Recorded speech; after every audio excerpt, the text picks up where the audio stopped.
Pag LRT ka, bilaan yung crane. Nakailang report na kaya tayo dyan, ha?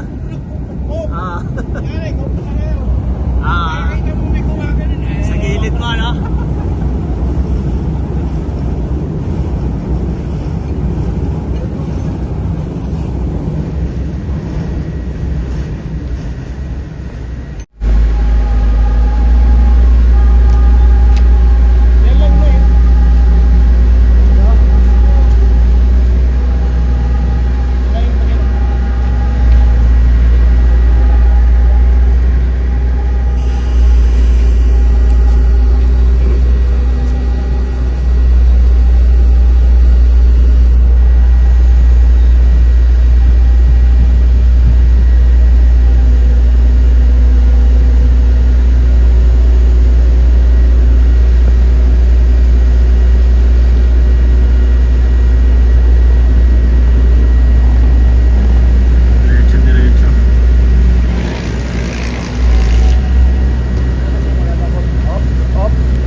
Pampagana nagtrabaho yan tayo. Pampagana magtrabaho. Kaya pala ganado ka eh. Kaya nga eh. Napapasayo yung mga kasama mo eh.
Ayan po, nakababa na po ang ating pump crate, oh.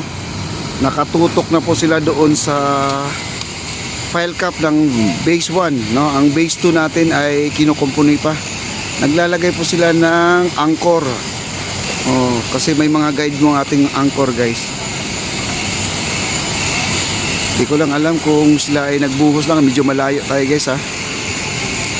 Kita nyo naman siguro.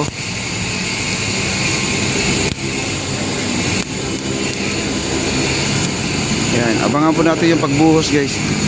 Sandali lang to matapos. Sandali lang to yung matapos. Kung walang aberya, kung walang butas, ayan, tuloy-tuloy po yan. Kasi minsan nagkakaroon ng butas, guys, yung leak, no? Pag may leak yan, lilipat sila sa kabila. Ganun lang po yung ginagawa nila dyan, guys. 3 to 4 na truck, mga kaibigan, ang gagamitin dito. PSI 7,000 po ang gagamitin na semento. Waterproofing po ang gagamitin po natin dyan at wala po tayong problema. No. Yan po ay tad-tad po sa bakal yan, guys, yung kanilang bubuhusan ngayon, no.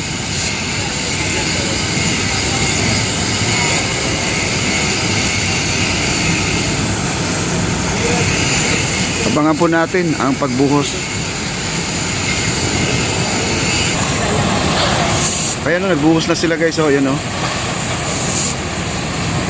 Ang lakas ng buga, guys, oh, yan, oh.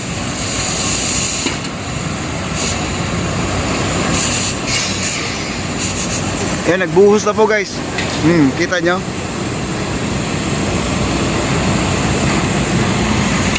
Bukas bubuhusan na namin yan.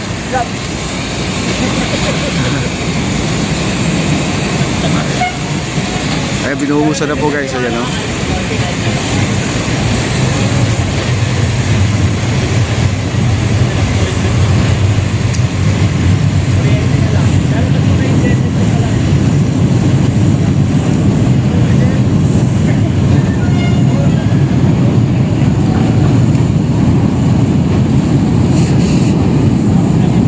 Lakas ng buhos, guys, ayun, oh, parang shower. Ano, sir?